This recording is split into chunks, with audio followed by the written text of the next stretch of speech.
వచనాన్ని చదువుకుందాం. మరియు ఆమె ధరించుకొనుటకు ప్రకాశములను నిర్మలమునునైన సన్నపునార బట్టలు ఆమెకి ఇయ్యబడెను. అవి పరిశుద్ధుల నీతి క్రియలు. చాలండి. రేపటి దినమందు నూతన యెరూషలేము అనేటువంటి పరిశుద్ధ పట్టణములోనికి చేరినటువంటి వారికి దేవుడు అనుగ్రహించేటువంటి వస్త్రము లేదా బహుమానము దేనిని బట్టి అని అంటే నీతి క్రియలను బట్టి. దేనిని బట్టి చెప్పండి? అక్కడ రాయబడిన మాటే మీకు జ్ఞాపకం చేస్తున్నాను. ఈ లోకములో ఉండగా మనము చేసినటువంటి ఏ నీతి క్రియలు? పరిశుద్ధుల నీతి క్రియలు. పరిశుద్ధుల నీతి క్రియలు అంటే అవసరం లేదు. పరిశుద్ధుల నీతి క్రియలు అంటే ప్రభువు చెప్పినటువంటి నీతి క్రియలు. లోకము చెప్పే నీతి క్రియలు చాలా ఉంటాయి. అవి ఏంటి అంటే తనకు మించిన ధర్మమా అని అంటది లోకం. కనుక తనకు మించిన ధర్మమా అని లోకము యొక్క నీతిని పాటించాలి అంటే కొన్ని సందర్భాల్లో దేవునికి దూరమైపోవలసినటువంటి పరిస్థితి వచ్చేటువంటిదిగా ఉంటుంది. ఇందాక ధ్యానములో ఆత్మతండ్రి మీకు జ్ఞాపకం చేసినట్లుగా అన్నము దొరకనప్పుడు, ఆరోగ్యము లేనప్పుడు ఏం చేస్తాంలే ఇటువంటి పరిస్థితుల మధ్య భక్తి. ముందు భుక్తిని సంపాదించుకుందాం, తర్వాత భక్తి చేద్దామని. దేవదాసయ్య గారు చెప్పిన మాట ఏంటంటే భక్తి వలననే భుక్తి ముక్తి అన్నారు. భక్తి వలననే భుక్తి ముక్తి. ఇదేంటండి? భక్తిని బట్టి భుక్తి ఏమిటి అంటే ఇర్మియా గ్రంథము 5వ అధ్యాయము 23వ వచనాన్ని చదువుకుందాం.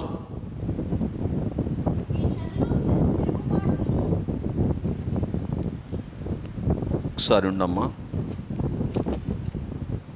5వ వచనం. రైట్. కనుక మీ దోషములు వాటి క్రమము తప్పించెను.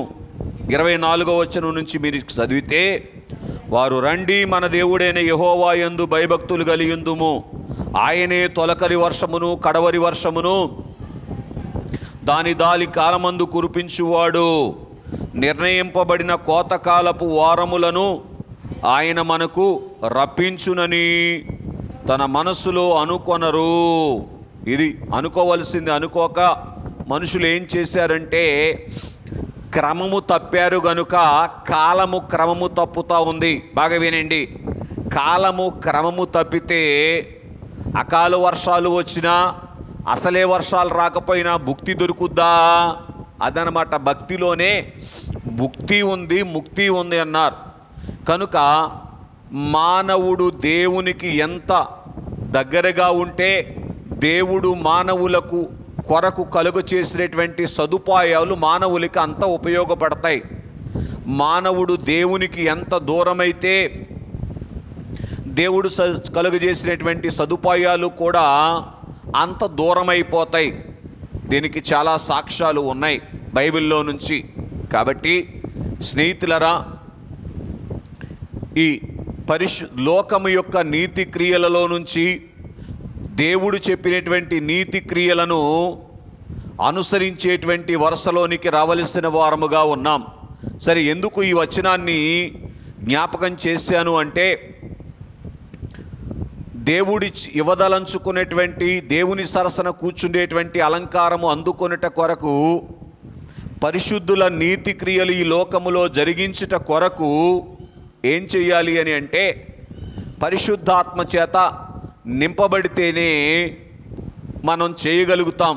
ఆ రీతిగా నీతి క్రియలను పాటించగలిగేటువంటి వారముగా ఉంటాం. స్నేహితులారా, గమనించండి. మీకు ఒక మాట చెప్తాను. యేసుక్రీస్తు ప్రభువారి యొక్క శిష్యులైనటువంటి వారు యేసు ప్రభువారి యొక్క పునరుద్ధానాన్ని చూశారు. యేసు ప్రభువారి యొక్క పునరుద్ధానాన్ని వారు చూశారు, ఆరోహణాన్ని చూశారు. అయినప్పటికీ కూడా వారి జీవితంలో ఒక ఆరోహణమును చూడకముందు పునరుద్ధానాన్ని చూసిన తర్వాత ఏ బలహీనత వచ్చింది? యోహాను సువార్త 21వ అధ్యాయంలో లోకములోనికి వాళ్ళు వెళ్ళినటువంటి వారుగా ఉన్నారు. చూసారా? దేవుడు సిద్ధపరిచినటువంటి భాగ్యమును అందుకోలేని వారుగా ఉన్నారు. అదే శిష్యులైనటువంటి వారు పరిశుద్ధాత్మ చేత నింపబడితే ఏం చేయగలిగారు? దేవుడు వారి కొరకు సిద్ధపరిచినటువంటి భాగ్యాన్ని అందుకోగలిగారు. అందుకే విశ్వాస జీవితములో పరిశుద్ధాత్ముని యొక్క నింపుదల, నిండి ఉండుట అనేటువంటిది ప్రాముఖ్యం. ఎందుకు నిండి ఉండుట అంటున్నానంటే, దైవజనులు దేవదాసయ్య గారు చెప్తూ ప్రతి మానవులలో కూడా పరిశుద్ధాత్ముడు ఉన్నారు, దేవుడు ఉన్నారు అని చెప్పేటువంటి ప్రతి మానవునిలోనూ, దేవుడు లేడు అనేటువంటి నాస్తికునిలోనూ కూడా పరిశుద్ధాత్ముడు ఉన్నారు అని తెలియచేశారు. కనుక పరిశుద్ధాత్ముడు ఉండటాన్ని బట్టే క్రియలు జరుగుతూ ఉన్నాయి. పరిశుద్ధాత్మ మానవునిలో లేకపోతే మానవుడు శవము వంటి వాడుగా ఉంటారు అని దైవజనుని యొక్క మాటలు మీకు జ్ఞాపకం చేస్తూ ఉన్నాను. పరిశుద్ధాత్ముడు మానవునిలో ఉండి మానవునికి కనబడకుండా తన క్రియలు చేసేవారుగా ఉంటారు. కాబట్టి పరిశుద్ధాత్మతో నింపబడినటువంటి అనుభవములోనికి వస్తే నిత్యము పరిశుద్ధాత్మ చేత నడిపించబడతాం. కనుక పరిశుద్ధాత్ముడు మనలో ఉన్నప్పటికీ కూడా ఆయనను ఆర్పివేసేటువంటి మనస్సు కానీ, దుఃఖపరిచేటువంటి మనస్సు కానీ ఉంటే పరిశుద్ధాత్ముని యొక్క చిత్తము ప్రకారము నడవలేము. తద్వారా ఏమండి, పెండ్లి కుమార్తె అంతస్తును లేదా మోక్షలోక భాగ్యమును చేరుకోవటం అనేటువంటిది సాధ్యపడదు. దైవజనులు చెప్తూ పరిశుద్ధాత్మ తండ్రి ప్రతి వారిలో కూడా నిశ్శబ్దముగా పనిచేస్తూ ఉన్నారు అన్నారు. అందుకే ఎంత దుర్మార్గుడైనటువంటి మానవుల్లో కూడా ఒక్కొక్కసారి పాప భీతి లేదా పాప భయము అనేటువంటిది ఉండటానికి కలిగినటువంటి కారణం. కనుక అది పరిశుద్ధాత్మని యొక్క పని. తాను చేసినటువంటి అపరాధమును బట్టి ఎవరూ గద్దించకపోయినా మనసులో అదో రకమైనటువంటి భయము కలిగి ఉండేటువంటి స్థితి. దేన్ని బట్టి అంటే అది పరిశుద్ధాత్మని యొక్క కార్యము అని మనం చూస్తూ ఉన్నాం. ఎంత నాస్తికుడైనా మరొకరిని ప్రేమించేటువంటి స్థితి కలిగి ఉన్నారు. దానికి కారణమేంటి? అది కూడా పరిశుద్ధాత్మని యొక్క పని. కాబట్టి దైవజనులు చెప్తూ, ఓ చిన్ని బిడ్డ, అప్పుడే పుట్టినటువంటి బిడ్డ తాను నిద్రపోతూ ఉండగా తన ప్రక్కన తల్లి పడుకొని తనను ఆ తల్లి తన యొక్క ఏమంటారు దాన్ని పొదిగిట్లోనికి తీసుకొని ఉన్నప్పటికీ కూడా తన తల్లి తనతో ఉన్నటువంటి స్థితి ఆ చిన్న బిడ్డకు తెలుసా? తెలియకపోయినప్పటికీ కూడా తల్లి అక్కడ ఉన్నట్లుగానే ప్లరా పరిశుద్ధాత్మ తండ్రి ప్రతి మానవుల్లో కూడా ఉండేటువంటి వారుగా ఉంటారు. కనుక అలాగూ ఉన్నటువంటి పరిశుద్ధాత్మ తండ్రి తన పని తాను చేయిస్తారు. దేవుడు అనేటువంటి వారు సర్వమానవాళి, యెహోవా దేవుడు అనేటువంటి వారు యూదులైనటువంటి వారు, క్రీస్తు దేవుడు అనేటువంటి వారు క్రైస్తవులైనటువంటి వారు. ప్లరా ఈ రీతిగా ఆయా విధములుగా పరిశుద్ధాత్మ తండ్రి యొక్క కార్యము తనను తాను చేయిస్తూ ఉన్నటువంటి వారుగా ఉన్నారు అని మనం చూస్తూ ఉన్నాం. కనుక తండ్రి ఇచ్చేవి అందరికీ, క్రీస్తు ఇచ్చేటువంటివి క్రైస్తవులకు, పరిశుద్ధాత్ముడు ఇచ్చేటువంటివి పెళ్లి కుమార్తె సంఘానికి. మళ్ళీ చెప్తున్నాను, తండ్రి ఇచ్చేవి అందరికీ. అందరికీ అంటే సర్వమానవాళికి, సమస్త జీవకోటికి కూడా. కాబట్టి అందరికీ ఇచ్చేవాడుగా ఉన్నారు కనుకనే దైవజనులు చెప్పిన మాట, దేవుడు దీవించుట మానవుడు జీవించుట ఏకకాలములో జరుగుతూ ఉన్నట్లుగా మనం చూస్తూ ఉన్నటువంటి వారముగా ఉన్నాం. కాబట్టి పిల్లరా, క్రీస్తు ప్రభువారు ఇచ్చినటువంటి రక్షణ భాగ్యము అందుకునేటువంటి క్రైస్తవులైనటువంటి వారు పరలోక రాజ్యమును చేరుకునేటువంటి వారుగా ఉంటారు. కానీ పరిశుద్ధాత్ముడు ఇచ్చేటువంటి సమస్తమును కూడా అందుకునేటువంటి వారు పెండ్లి కుమార్తె రూపును సంపాదించుకొని మేఘమెక్కేటువంటి భాగ్యమును, అంటే దేవునికి అతి చేరువుగా వెళ్ళేటువంటి భాగ్యాన్ని కలిగినటువంటి వారుగా ఉంటారని జ్ఞాపకం చేస్తూ ఉన్నాను. దైవజనులు చెప్పిన మాట పెద్ద అక్షరాలతో రాసుకోండి. బొక్కేవారు ఎక్కలేరు అని అన్నారు. ఎవరంట? బొక్కేవారు ఎక్కలేరు. ఏంటి బొక్కేవారు అని అంటే, తండ్రి చేత ఈ లోక సంబంధమైనటువంటి వనరులు, ఆహారమైన, ఆరోగ్యమైన, లేకపోతే పానీయమైన, గృహమైన, విత్తమైన, ఇంకొకటైనా దేవుడిచ్చేటువంటి వనరులు బొక్కుతూ ఉన్నంత మాత్రాన, అంటే అర్థమేంటి? అయ్యో, తింటూ ఉన్నంత మాత్రాన ఎక్కలేరు అన్నారు. ఎక్కడికి ఎక్కలేరు? పరలోకానికి ఎక్కలేరు. కాబట్టి పరిశుద్ధాత్మ తండ్రి ఇచ్చేవి అందుకునేటువంటి వారు మాత్రమే పరలోకానికి చేరుకునేటువంటి వారుగా ఉన్నారు, దేవునికి అతి సమీపముగా చేరేటువంటి వారుగా ఉన్నారు. మీకు సాక్ష్యం ఏమిటి అంటే, పిల్లరా, పరిశుద్ధాత్మ దేవుడు మనకు తెలియకుండానే మన ద్వారా కార్యాలు చేయిస్తారు అంటానికి గుర్తేంటి? ఏంటో చెప్పమంటారా? పేతురు గారు అపోస్తుల కార్యముల గ్రంథము 2వ అధ్యాయములో, యోవేలు గ్రంథము 2వ అధ్యాయం 28వ వచనములో ఉన్నటువంటి వాగ్దానాన్ని జ్ఞాపకం చేశారు. వాస్తవానికి ఆ వాగ్దానం పేతురు గారికి తెలుసా? తెలియదు. కానీ పరిశుద్ధాత్మ తండ్రి ఆయనలో ఉన్నారు కనుక అది ఏం చేశారంటే జ్ఞాపకము చేసినటువంటి వారుగా ఉన్నారు అని మనం చూస్తూ ఉన్నటువంటి వారముగా ఉన్నాం. కాబట్టి ఈ రీతిగా పరిశుద్ధాత్మ తండ్రి మనలో ఉన్నటువంటి స్థితిని మనము గుర్తించి ఏం చెయ్యాలి అంటే పరిశుద్ధాత్మని యొక్క నడిపింపులోనికి వెళ్ళాలి. పరిశుద్ధాత్మని ఆర్పివేయకుండా, దుఃఖపరచకుండా ఆయనను వెంబడించేటువంటి అనుభవములోనికి వెళ్ళవలసినటువంటి వారముగా ఉన్నాం. కాబట్టి పరిశుద్ధాత్మ తండ్రి ఏం చేస్తారు? ఇది ఈరోజు మన సందేశం. నిండి ఉండుట, నింపబడుట. సందేశం పేరేం చెప్పండి? నిండి ఉండుట, నింపబడుట. ఏమిటి నిండి ఉండుట అంటే, పరిశుద్ధాత్మ చేత నిండి ఉంటే ప్లరా ఏం చేస్తామంటే నింపబడతాం. దేని చేత నింపబడతామంటే పెండ్లి కుమార్తె రూపు చేత నింపబడేటువంటి వారముగా ఉంటాం. బాగా గ్రహించండి. అందుకే మీరు బాగా గ్రహిస్తే ఇంతకుముందు మీతో మాట్లాడినట్లుగా ప్రతి మానవునిలోనూ కూడా పరిశుద్ధాత్ముడు కార్యం చేస్తూ ఉన్నప్పటికీ కూడా నిండి ఉన్నటువంటి స్థితిలోనికి రాలేకపోయినటువంటి కారణము పెండ్లి కుమార్తె రూపును, అంటే దేవుని యొక్క రూపును సంపాదించుకోలేకపోయినటువంటి వారుగా ఉన్నారు అని మనము గ్రహించాలి. దైవజనులు చెప్పిన మాట, పాత నిబంధన కాలములో దేవుడు చెంబుతో నీళ్ళిచ్చినట్లు ఆత్మనిచ్చారు, కానీ పెంతెకోస్తునాడు దిమ్మరింపుగా ఇచ్చారు అని తెలియచేశారు. ఎందుకు పాత నిబంధన కాలములో చెంబుతో నీళ్ళిచ్చినట్లుగా ఇచ్చారు అని అంటే, ఇదిగో చెంబుతో నీళ్ళిచ్చినట్లుగా ఇస్తే అందుకున్న వారే ఇంత గొప్ప స్థితిలోనికి వస్తే, ఇదిగో మేము కుమ్మరింపులోనికి వస్తే ఎంత గొప్ప స్థితిలోనికి వస్తామనేటువంటి సంగతిని మనము గ్రహించుకొనుట కొరకు. అర్థమవుతుందండి? చెంబుతో నీళ్ళిచ్చినటువంటి రీతిగా ఇస్తేనే సంసోను తన మరణకాలములో చంపిన వారి లెక్క తన జీవిత కాలములో చంపిన వారి కంటే ఎక్కువ తక్కువ? ఎక్కువ. ఎందుకు ఈరోజు జయించలేకపోతూ ఉన్నామని ఆలోచన చేస్తే ప్లరా పరిశుద్ధాత్మ చేత నింపబడనటువంటి పరిస్థితి.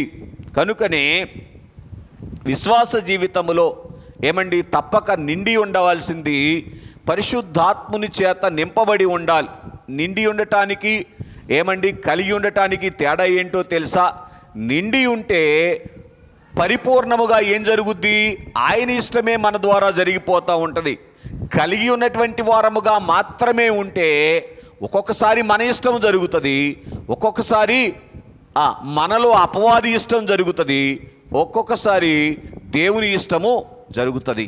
కాబట్టి ఈ నిండి ఉండినటువంటి అనుభవము కొరకు ఎదురు చూడవలసినటువంటి వారముగా ఉన్నాం. దీనికి ఏం చెప్పారు ప్రభు అంటే, ప్రభు ఇచ్చినటువంటి ఆజ్ఞ ఏంటి? మీరు నిలిచి ఉండండి అంటే కనిపెట్టేటువంటి వరుసలోనికి రండి అని తెలియచేశారు.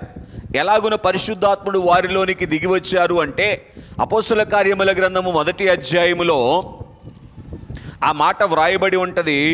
చూడండి, ఒక మాట త్వరగా చదవండి, సమయం అయిపోయింది కాబట్టి ఈరోజు సంస్కారాన్ని బట్టి కొంచెమే మాట్లాడాల్సి వస్తూ ఉంది. 14వ వచనములో చివరి మాట, ఏక మనస్సుతో ఎడతెగక ప్రార్థన చేయుచుండిరి. కనుక అక్కడ కూడి ఉన్నటువంటి వారందరూ కూడా ఏమండి, ఆయన శిష్యులందరూ కూడా కూడుకున్నారు, ఏక మనస్సు కలిగి ఉన్నారు, ఎడతెగక ప్రార్థన చేస్తూ ఉన్నారు, పరిశుద్ధాత్మ కొరకు కనిపెడతా ఉన్నారు. ఈ 3 అనుభవాలు కూడా ఏ అనుభవాలు? కూడుకొనుట, ఏక మనస్సు కలిగి ఉండుట, కనిపెట్టుట, ప్రార్థన చేయుట 4వది.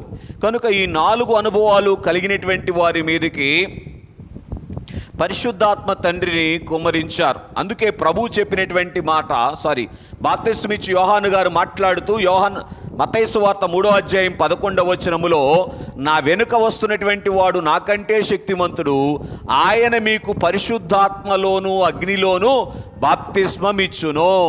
కనుక బాగా వినండి, చూడండి, నీటి బాప్తిస్మమేమో సంఘ సభ్యుల కింద లెక్క, ఆత్మ బాప్తిస్మమేమో పూర్తి చేయండి పరలోకపు సంఘ సభ్యులను చేస్తుంది.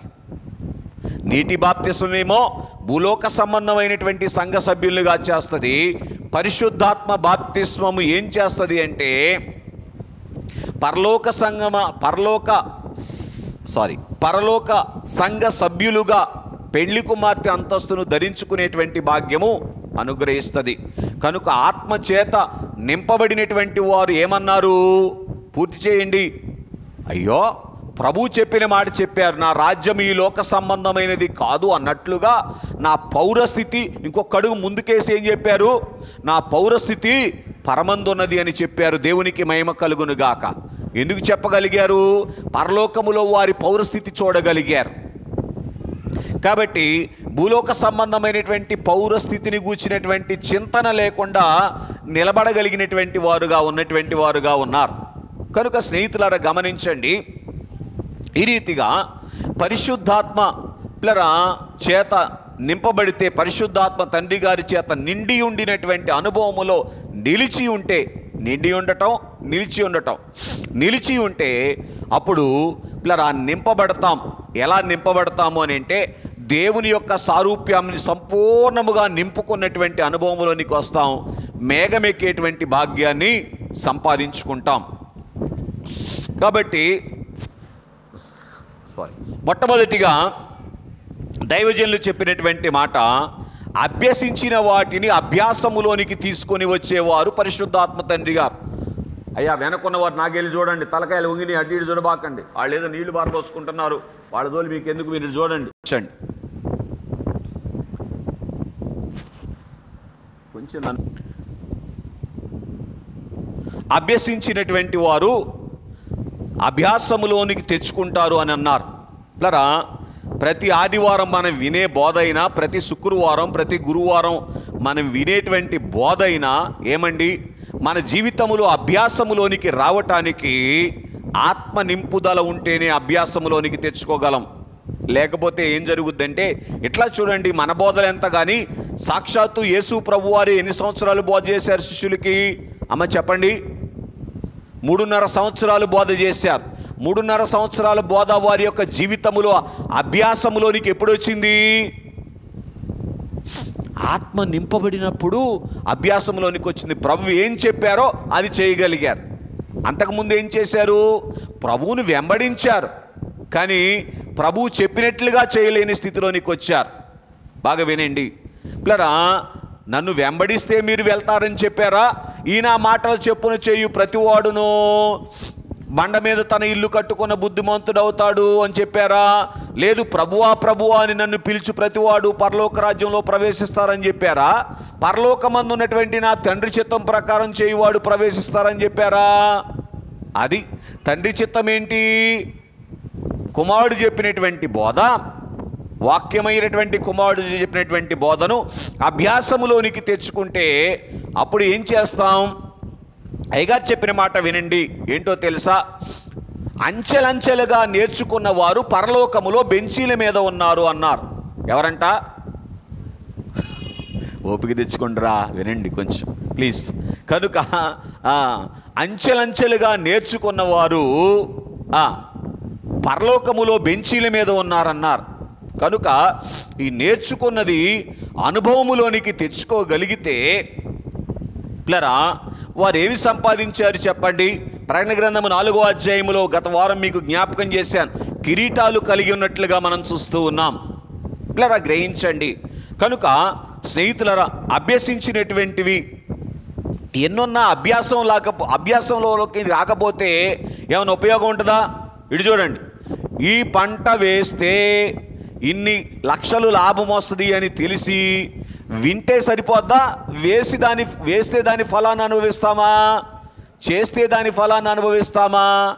అలాగే ఎంత గొప్ప గుడిలోనికి వెళ్ళండి, ఏంటండి, ఎంత పెద్దయ్య గారి బోధలు వినండి, అభ్యాసములోనికి తెచ్చుకోకపోతే ఏమండి ఉపయోగం ఉంటుందా? కనుక అభ్యాసములోనికి తెచ్చుకునే రీతిగా మనను ప్రేరేపించి మనలో ఉండి మన చెయ్యి పట్టుకొని నడిపించేవారు ఎవరో తెలుసా? పరిశుద్ధాత్మ తండ్రి గారు. అందుకే దైవజనులు ఏం కోరుకున్నారు? దైవాత్మారమ్మో నా తనువున వ్రాలుము. ఆ 9వ పాటలో ఉన్నటువంటి ప్రతి చరణాన్ని మీరు అర్థం చేసుకోగలిగితే భక్తి జీవితం యొక్క మూలమంతా కూడా పరిశుద్ధాత్ముని యొక్క వశములోనే ఉన్నది అని మనం గ్రహిస్తాం. అర్థమవుతుందండి? తెలివిని కలిగించేవారు ఆయనే, పరిశుద్ధిని చేసేవారు ఆయనే, పాపంలో పడకుండా చేసేవారు ఆయనే, ఏమండి లోకములో ఉన్నటువంటి మనలను దేవుని యొద్దకు నడిపించేవారు ఆయనే, ఏమండి ఆయనకు కలిగిన భాగ్యములు చెప్పండి చూపించేవారెవరు? దేవునికి కలిగిన భాగ్యాలు చూపించేవారెవరు? ఆయనే. అందుకే అన్నారు, సొంత శక్తితో యేసు ప్రభువుని చేరలేను అని అన్నారు. నిజం నాన్న, అర్థం చేసుకోనండి. కనుక ఆలోచన చేయడానికి ప్రయత్నం చేయండి. కాబట్టి ఈ రీతిగా సాక్షాత్తు యేసు ప్రభు వారు చెప్పినటువంటి బోధలు విన్నవాళ్ళు ఏమన్నారు? ఆశ్చర్యకరమైనటువంటి బోధలు అన్నారు. అనలేదా? బైబిల్లో రెఫరెన్స్ ప్రజెంట్ ఇవ్వటం అవసరం లేదు, కానీ అధికారంతో కూడిన బోధ చేస్తున్నారు ఈయన అన్నారు. అన్నారా? అనలేదా? కానీ అభ్యాసంలోనికి తెచ్చుకోలేకపోయారు, ఆశ్చర్యకరమైన భాగ్యాన్ని అందుకోలేకపోయారు, అధికారాన్ని పుణికిపుచ్చుకోలేనటువంటి పరిస్థితిలోనికి వెళ్ళారు. కనుక స్నేహితులారా గమనించండి, అధికారమును పుచ్చుకోలేని స్థితిలోనికి జారిపోయినటువంటి వారుగా ఉన్నారు. కాబట్టి స్నేహితులారా గమనించండి, అభ్యసించినటువంటి వాటిని అభ్యాసములోనికి తెచ్చేవారు పరిశుద్ధాత్మ తండ్రి గారు అన్నారు జనకులు. రెండవదిగా వేరు చేసేటువంటి వారు పరిశుద్ధాత్మ తండ్రి. అపోస్తుల కార్యముల గ్రంథము 2వ అధ్యాయం 40వ వచనం చదవవసరం లేదు, వినండి. లోకములో ఉండి కూడా లోకము నుండి వేరు చేసినటువంటి స్థితి, వేరు చేసిన స్థితిలో ఉండగలిగేటువంటి భాగ్యము పరిశుద్ధాత్మ చేత నింపబడినటువంటి వారు మాత్రమే అందుకోగలుగుతారు.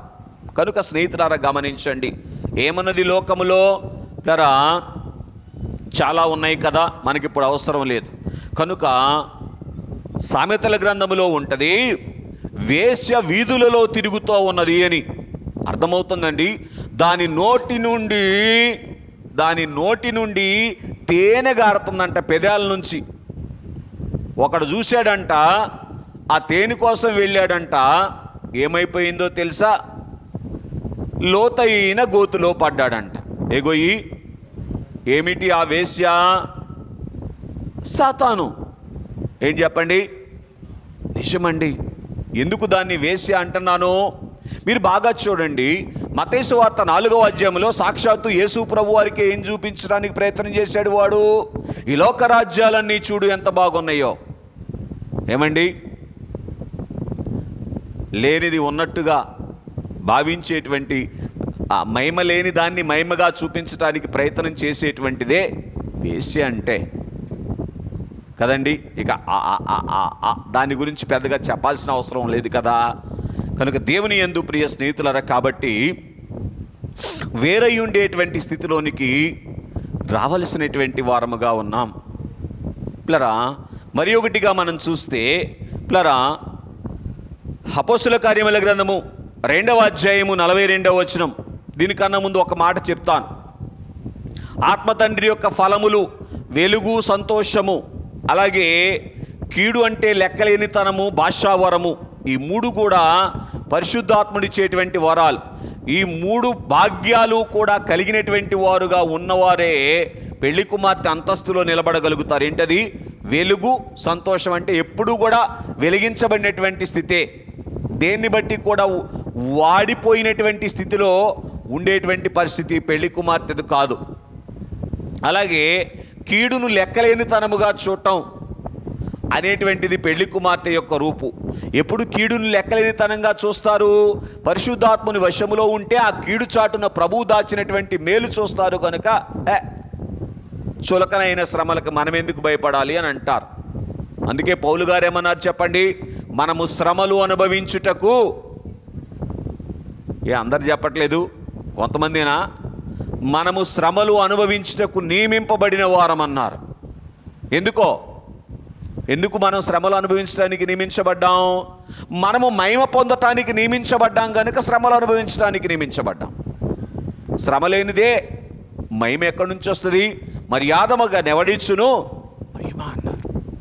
కాబట్టి స్నేహితులారా గ్రహించండి. మనం చూస్తే పిల్లరా, అపోస్తుల కార్యముల గ్రంథము 2వ అధ్యాయంలోనికి వచ్చేద్దాం. 42వ వచనం, 2:14 కూడా ఒకసారి చదువుదాం. అక్కడ ఏం చదవవసరం లేదే, వినేయండి. అక్కడ పేతురు గారు 120 మంది ఉంటే వారిలో నుంచి లేచి నిలబడి ఏం చేస్తూ ఉన్నారు? బోధ చేస్తూ ఉన్నారు. కనుక పెండ్లి కుమారుని యొక్క రూపేంటి? మొదటి మాట ఏం చెప్పాను మీకు? అభ్యసించినది అభ్యాసము చేసేటువంటి రూపు పెళ్లి కుమార్తెదైతే ఇది పెళ్లి కుమారుని రూపు. ఆయన ఏం చెప్పారో అదే చేశారు కదా. ఈ స్థితిలోనికి నడిపించేవారు పరిశుద్ధాత్మ తండ్రి. ఆ తర్వాత రెండవది, నేను ఈ లోక సంబంధిని కాదు అని లోకములో ఉన్నప్పటికీ, మానవుడుగా ఉన్నప్పటికీ కూడా తనను తాను వేరు చేసుకున్నారు. ఎవరైనా చెప్పునానా? పెళ్లి కుమారుడు అయినటువంటి ప్రభు.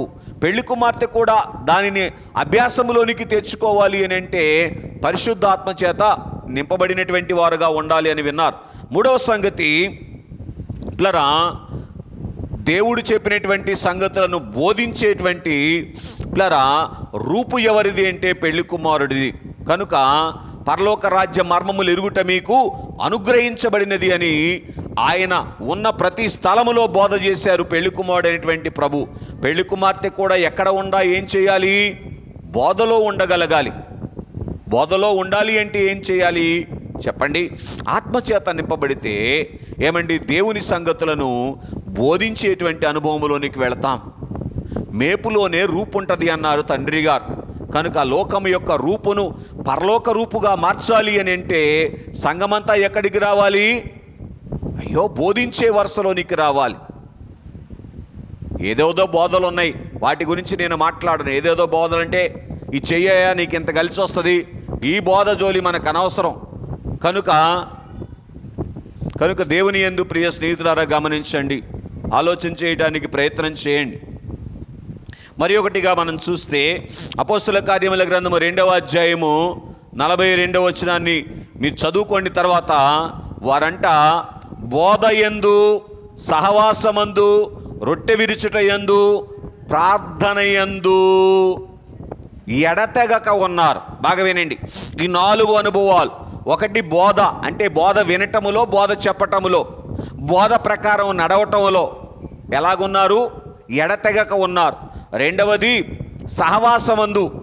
దేనండు సహవాసం అంటే సంఘ సహవాసంలో, సంఘం అంతా కూడుకొని కలుసుకోవటంలో ఎడతెగక ఉన్నారు. బాగా వినండి, సంఘ సహవాసానికి దూరమైతే లోక సహవాసంలో పడిపోతాం. చాలా చాలాసార్లు చెప్పబడుతున్నటువంటి మాట.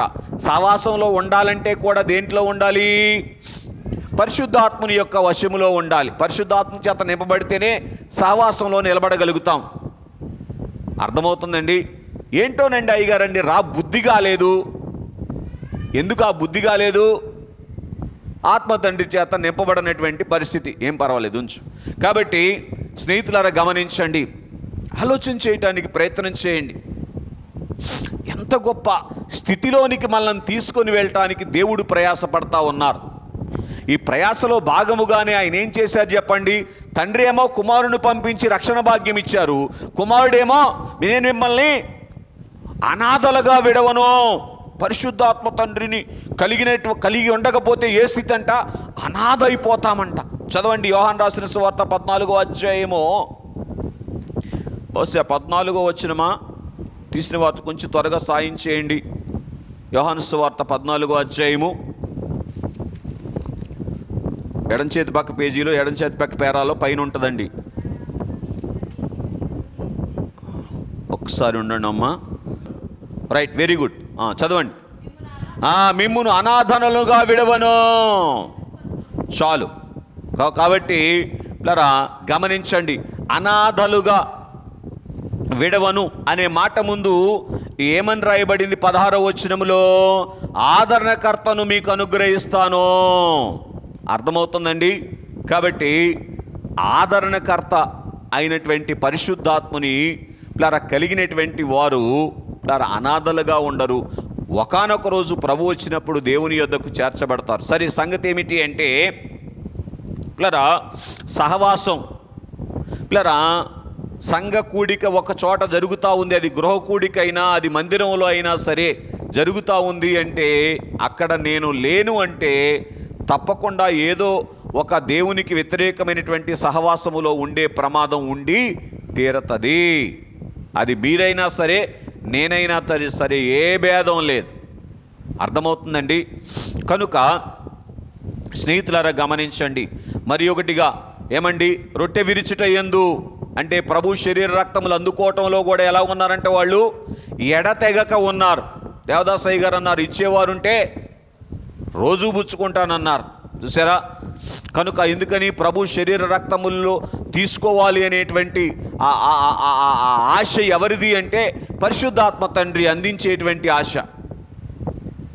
పిల్లరా గ్రహించండి, కొన్ని మైళ్ళు దూరం నడిచి వెళ్ళి శరీర రక్తములు అందుకున్నటువంటి వాళ్ళ గురించి నేను విన్నా, ప్రభు శరీర రక్తాల కోసం.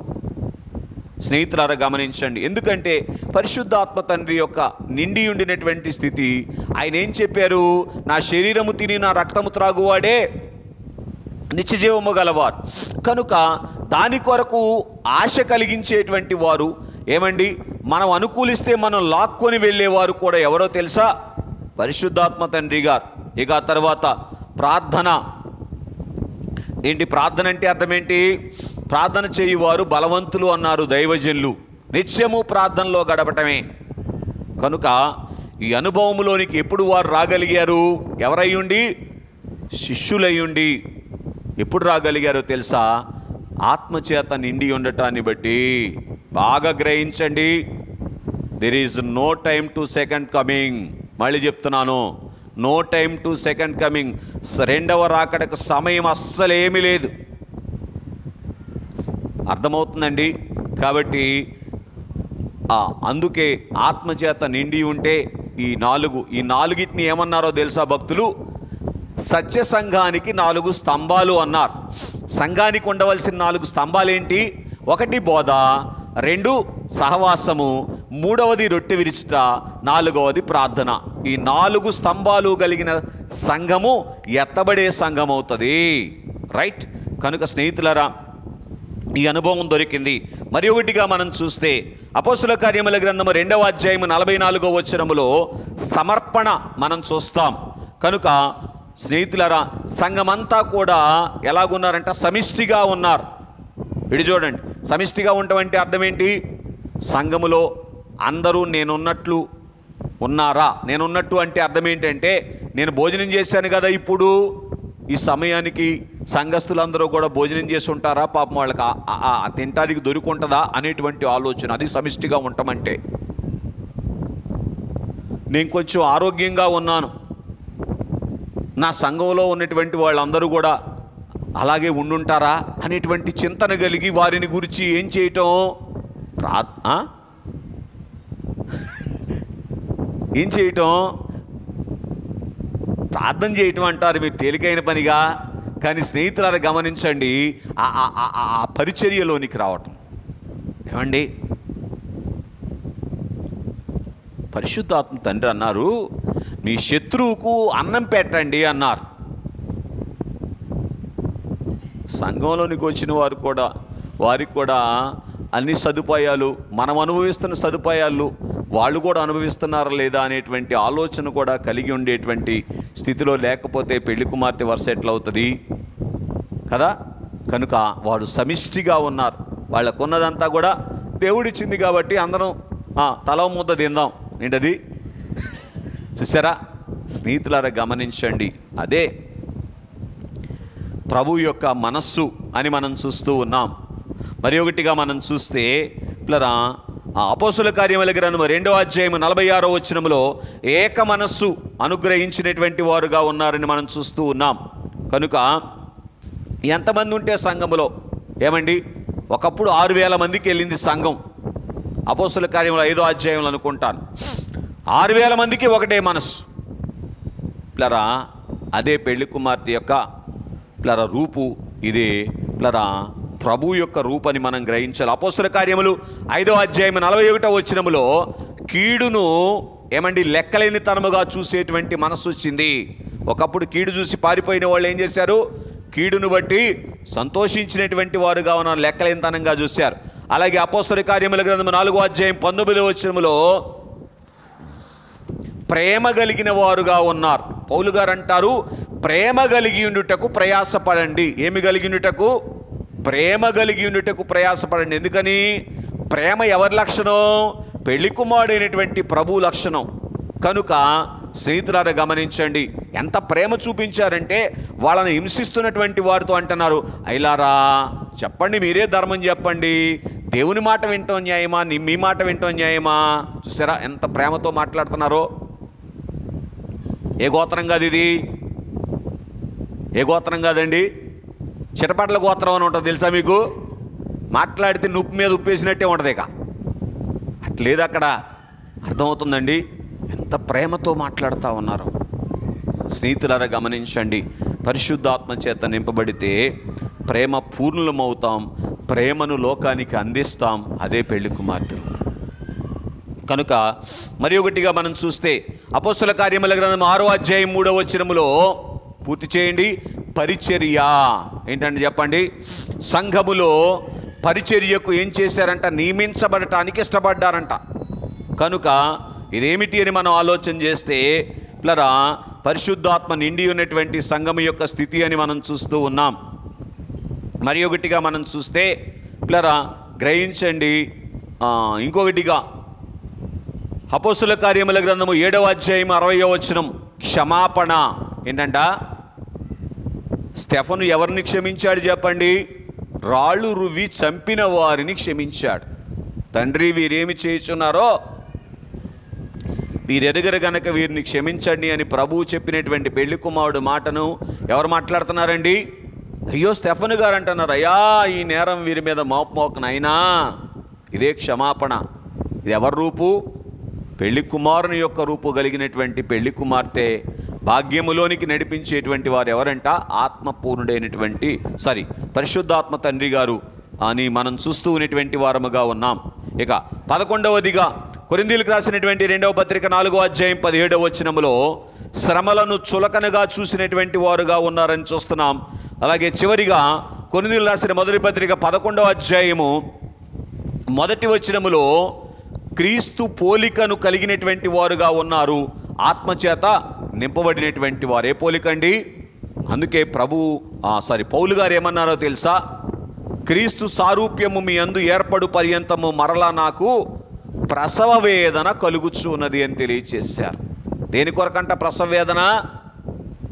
ఉద్యోగం రావటానికా, అప్పులు తీరటానికా, దేనికి ప్రసవ వేదన? ఈ వర్తమానంలో అయ్యగారు చెప్పారు, మీ దగ్గర ఉన్న పుస్తకంలో ఉంటుంది, చదవండి.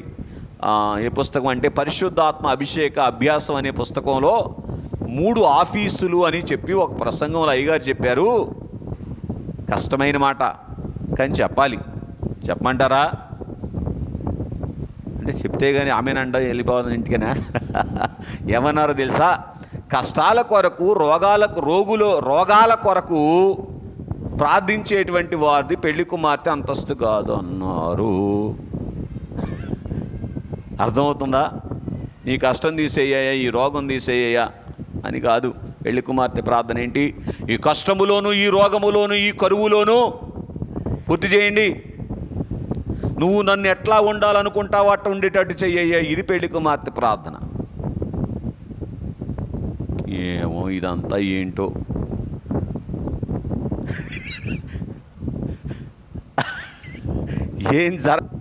ఆ రీతిగా పరిశుద్ధాత్మ నింపుదల నిండి ఉన్నటువంటి స్థితిని కలిగి నిలిచి ఉందాం.